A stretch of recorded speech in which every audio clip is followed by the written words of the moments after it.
And we are recording. Welcome, everyone. This is your host, Abraham L. Jaguar.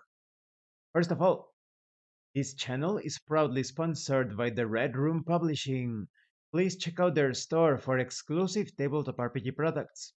They have recently released New Flesh, a future noir tabletop RPG where cyberpunk meets biological horror.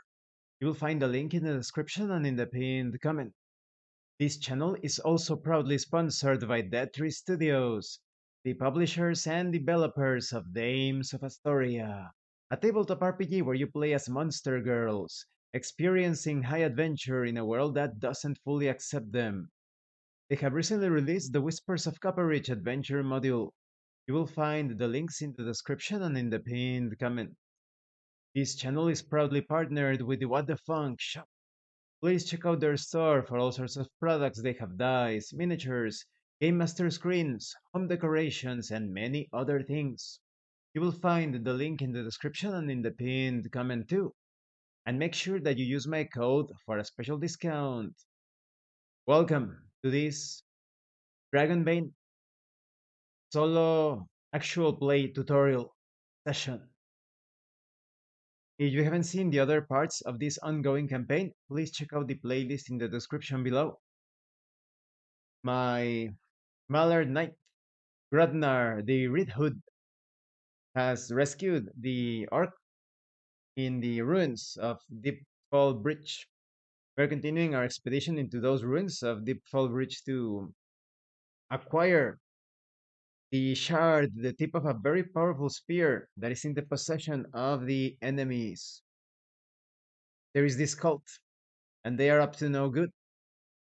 There is a bit of a mystery yet that will be revealed as we proceed with the solo campaign. But Gradnar is fully rested after rescuing the orc Gorum. Gorum has informed Gradnar of the location of the cultists' hideout, the cultists' warren. And after selling the bagpipes that I encountered, the selling my old smaller shield and getting a large shield. No, yes, I sold my smaller shield, and I am using the larger shield that I found. I also saddled my horse because I had my war horse at the ready, but I didn't have enough money for the saddle. But now I have acquired this saddle and the horse is ready. This time I am bringing my horse and my lance. So it's going to be a battle. I hope it will be in my favor with this new weapon and my horse that is still able to fight in battle. As always, I am going to try to make it as clear as possible when I am playing the role of Grodnar. I am describing things as the game master.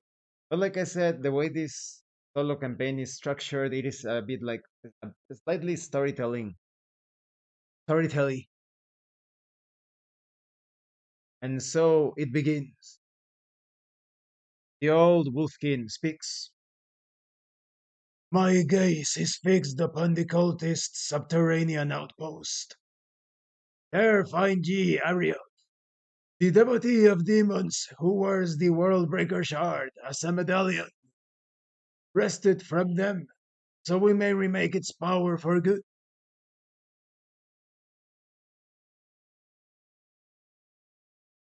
As Grodnar, I get on top of my horse, take a torch in my left hand, prepare my lance on my right, and proceed forward into the darkness of the tunnel. His great earthen visage is twisted and warped by time and the chisels of cultists. Rodnar remembers the words of the old wolfkin, evoking a fanged monstrosity whose gaping maw presents your entry point. I see blood dripping from those wicked fangs every now and then, but I cannot say if this vision is real or prophetic.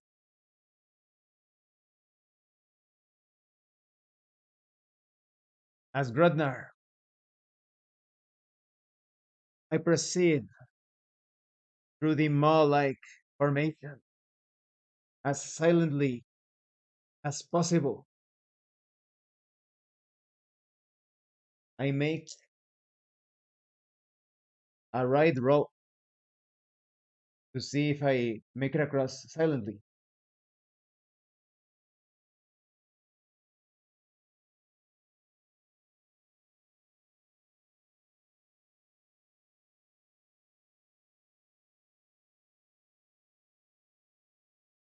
The journey continues uneventful, uninterrupted.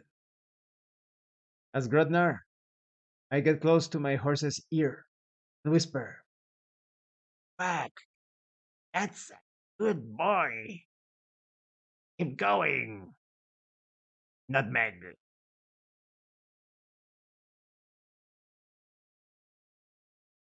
The next part, the next encounter, needs to be generated using the tables.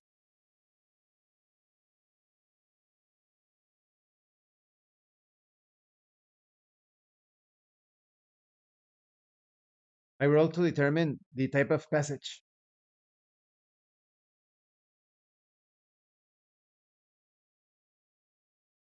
Cram chamber.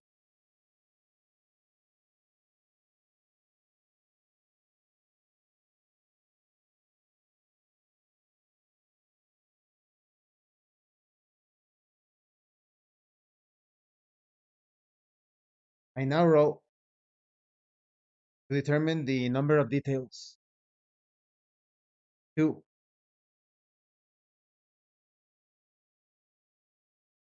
Oddity.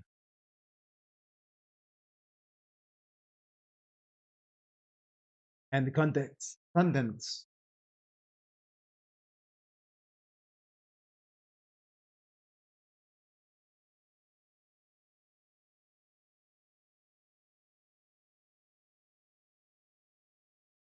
I roll to see the number of improvised weapons present. A puddle.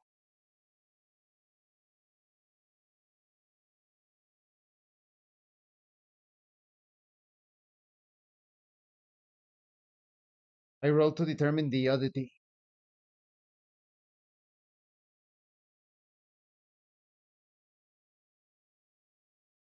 Talking statue.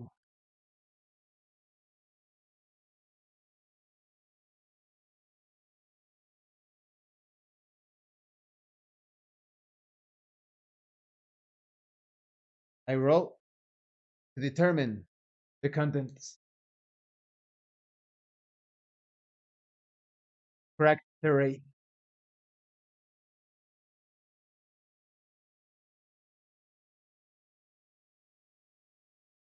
As Grodnar proceeds through the tunnel, the section he's moving through becomes even more cramped. The walls, the ceiling, the ground exhibits red glowing cracks. And just in front of Grodnar lies the statue of a warrior, human warrior, dressed in full plate armor. It speaks. I now roll on the inspiration table three times to determine the dialogue.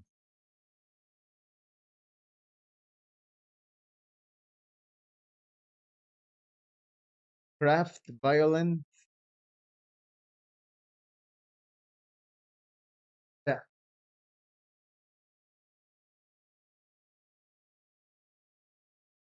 With a gravelly voice, the statue pronounces, "I will deliver death to those that are unworthy of moving through this hollowed passage." As Grodnar, I reply, "What? I am a knight from the prestigious order of the Griffin Feather." I now roll to determine the response.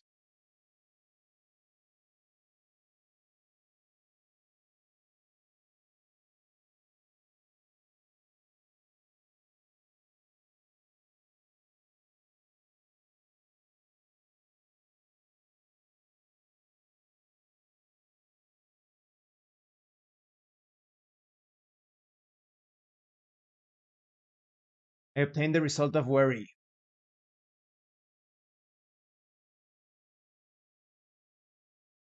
I will be the one to determine if you are worthy of passing through this hallowed place.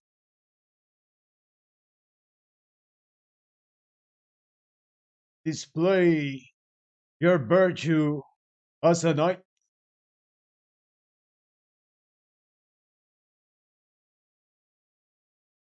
As Grodnar,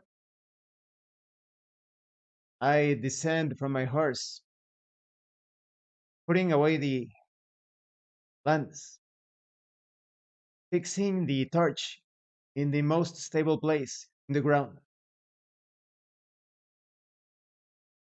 Pull out my sword and shield and engage in a routine of thrusts, parries, cuts, blocks.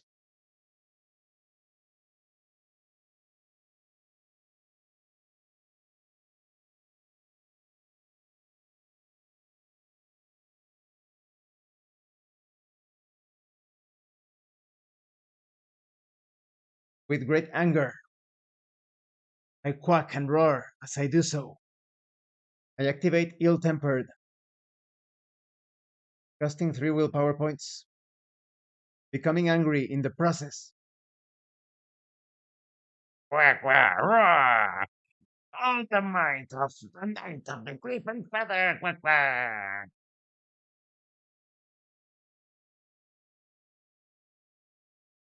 I rolled a 1, marking it on my sheet for a potential level up at the end of the session in performance. The voice replies after Grodnar's display of martial prowess. I can see that your moves are truly splendid. Step forward, knight. The statue crumbles to pieces, and Grodnar can see that the dark tunnel continues deeper into the underground complex.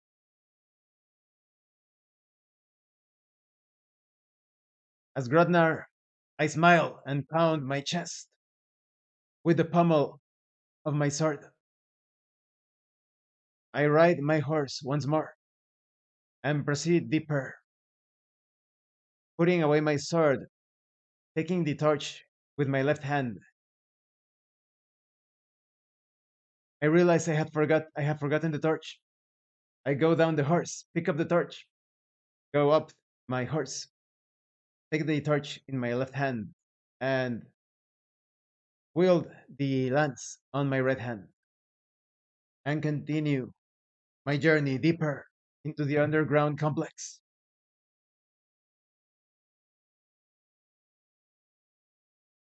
The next encounter also needs to be generated. I'm rolling on the exploration table to determine the type of zone.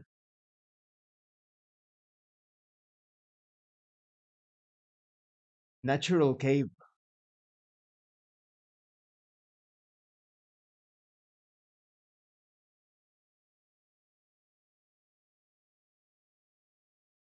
I roll to determine the improvised weapons present.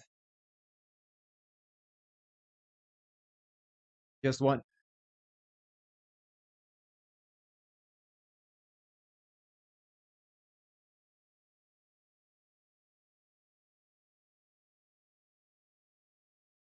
Stalagmite.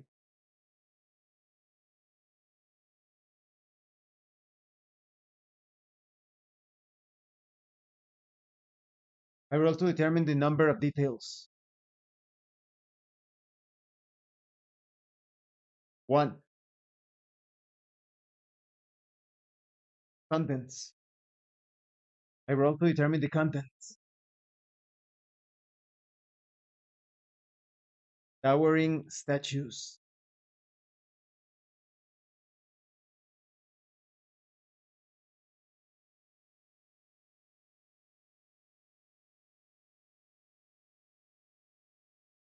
As Grodnar rides forward, he enters a larger cave.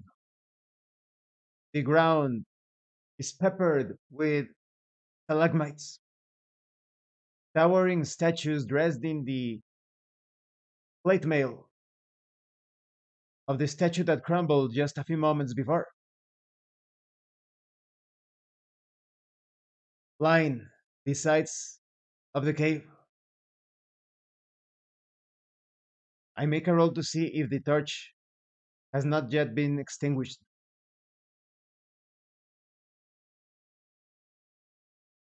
The torch is still half burned. It is still providing light.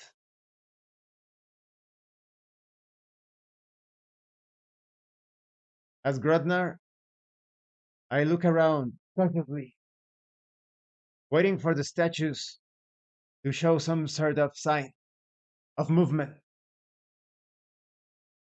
attempting to spot the workings of sorcery.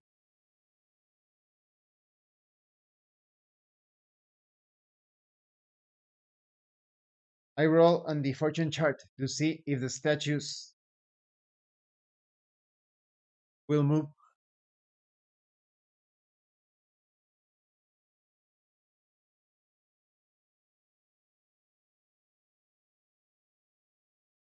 The statues remain still. As Grodnar, I dismount from my horse, and begin searching the entire cavern. I roll on the scavenge table.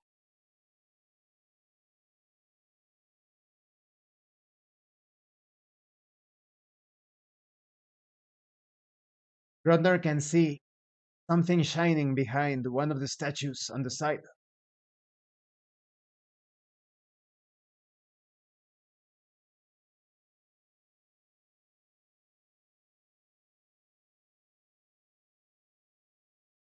A half opened bag with silver coins. As Grodnar, I approach the bag,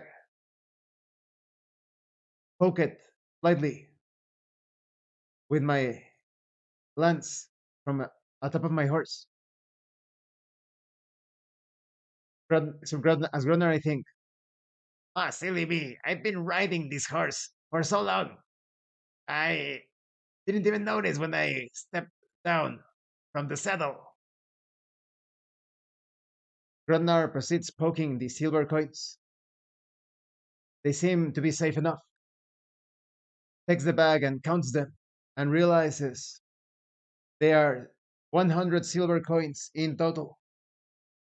Quack, Meg. That make we are scoring big. Maybe I should purchase a better suit of armor. Quack, quack, quack.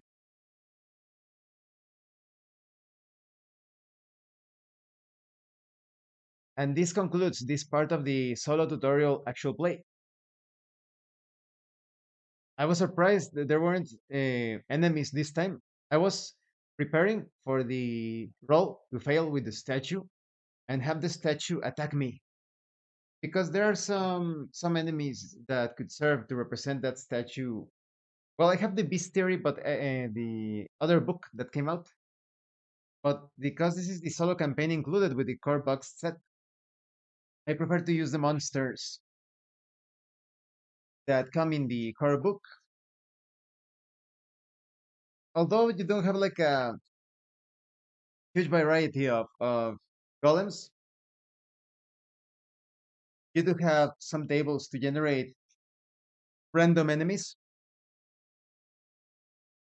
in the well, or common enemies rather, in the book and in the game master screen and the solo booklet as well. Mm, here. So I could have used the simple stats here, or I would have preferred to use the stats in the game master screen, because here we have they don't have golems, but they do have some stats for example, adventurers, bandits, guards. I would have used the stats for the guard, perhaps giving a bit more hit points. Something that should really be clarified or better explained in the solo rules is that a lot of these enemies are simply, some of them could be impossible for a single adventurer to take on. So you need to use the guidelines of the core book that tell you that you need to reduce the ferocity of some of the enemies or the hit points if you want to reduce the challenge, and for a solo adventurer if you want to take on all of the different monsters. Otherwise it's better to reduce their stats, because otherwise you're going to be running away every single time, and that's no fun. It's good for some occasion, for some strategic approaches, but you won't get to face the cooler, nastier enemies that way. Well, thank you for watching this part of the solo tutorial actual play. If you have any comments or questions, please let me know. Don't forget to leave a like, comment, subscribe. This has been your host, Abraham El Jaguar, and thank you so much to those of you that are going the extra mile to support the channel. If anyone else wishes to further support the channel, consider joining as a member using the super thanks button, like, subscribe, take a look at the information in the description, the pinned comment. And remember, in tabletop RPGs, you are not telling stories about your characters. You are experiencing the game world as your character. Once again, thank you and see you later.